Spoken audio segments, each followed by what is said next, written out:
Hi! Today I'm going to show you some of what we are going to be dealing with when we begin to fix the rot that we found in our 25R Arctic Fox travel trailer.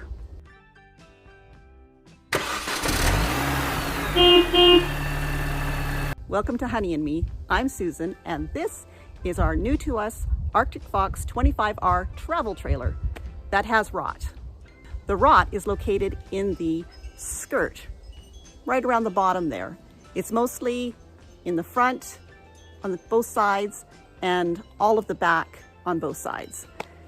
We're going to have to deal with that this summer, but first I wanted to show you what we're going to be dealing with. It's not pretty, but we're going to crawl under the trailer and take a look. If this is your first time visiting Honey and Me, don't forget to subscribe and give this video a thumbs up. This trailer has spent most of its life, as far as we know, on the wet west coast of British Columbia on Vancouver Island. We live in a drier part of British Columbia, so we're hoping that the drier air will be kind to this trailer.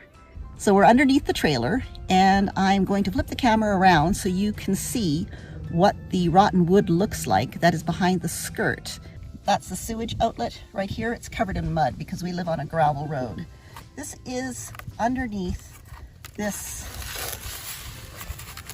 plasticky kind of tarp stuff, and that stuff is underneath the entire bottom of the trailer.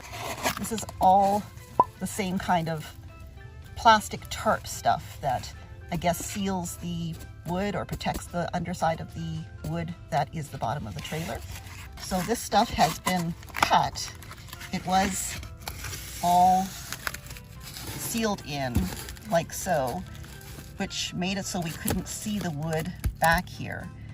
And I can't even remember how we discovered it, but we realized it was soggy underneath and cut this open, and this is what we found.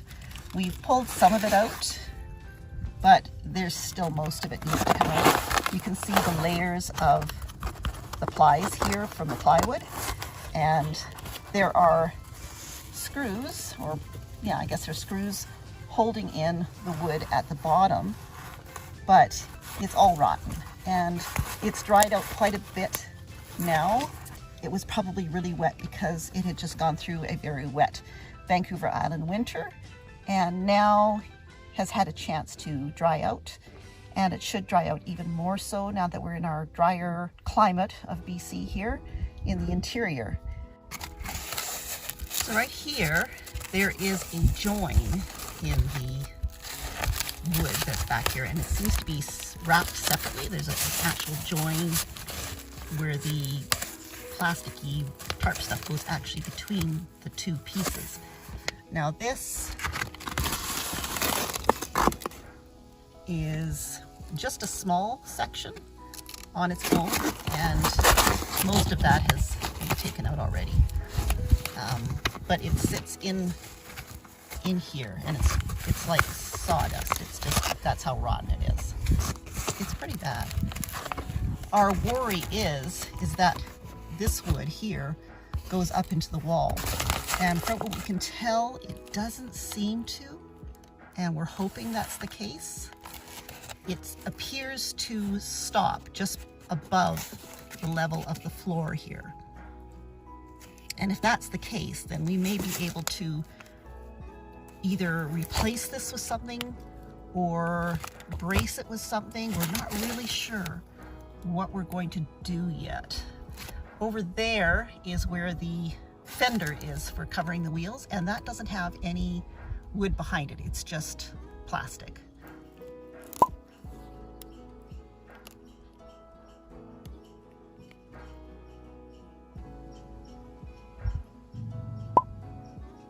That part at the back there that's still covered feels pretty solid, but until we open it up, we won't really be able to tell.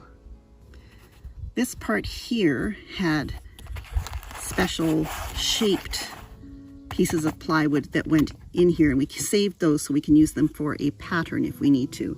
You can see here is one of the screws that would have screwed into the plywood. So there's a screw here, and there's a screw coming in from the side as well.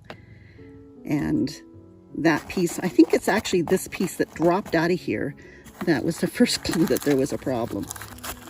It looks like this plastic stuff actually wrapped the wood up like a parcel and then had it placed in here. And that would explain why the water would have stayed in here, because even though it's supposed to keep it from getting wet, once the water was in there, it stayed wet and just rotted. Yeah. But yeah, that's what it looks like. It looks like the entire piece of plywood that was in here was wrapped in this plastic tarp cloth stuff. I'm not really sure what this is. But yeah, that's what it looks like. The back part is definitely the worst, aside from just the very fronts in the front. So this is to the point of being wobbly. Like, it actually, you can push it in. There's nothing behind it now.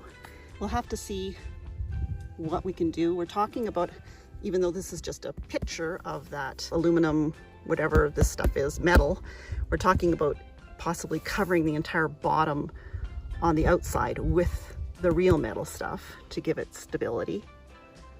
But yeah, we're going to be exploring a bunch of different ideas, and until we get it all pulled out, we won't really know what's going to be the best option. This is the other side, opposite where the sewer comes out, and it is rotten all the way from behind the fender here. And I mean, I can tell by pushing on it that there are soft spots in the wood back here. So we'll go under and take a look. So this part here, there's the fender that covers the tires there. It has a mud flap here. And this part here, I can feel some softness. And again, there is the join here that seems to be a separate piece of wood wrapped separately from this piece.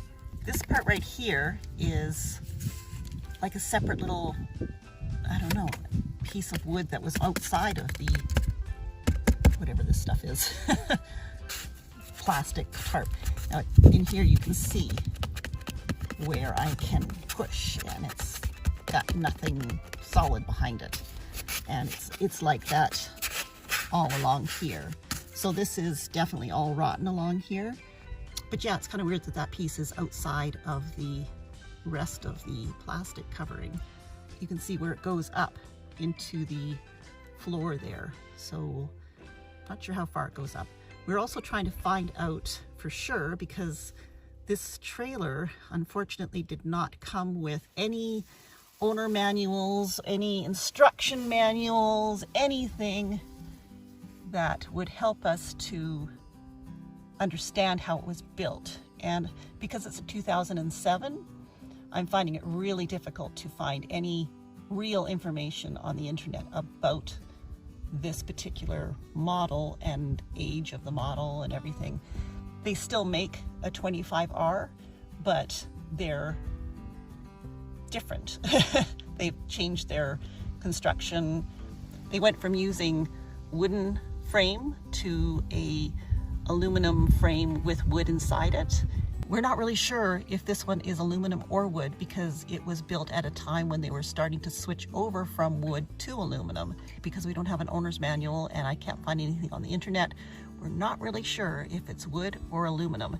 If it's wood, then there's the possibility that the rot has gone up into the walls, and even though there doesn't seem to be any delamination in the pylon on the outside, it could still be rotten, and that would not be good. Hopefully it's aluminum and the structure is not going to be affected by the wet rot, but that will be determined at a later date. That's what we're going to be dealing with this summer. If you'd like to see how we're going to deal with this problem, stick around, subscribe, and hit the notification bell so that you'll be notified when we release a video. Don't forget to give this video a thumbs up, and we'll see you later. Bye.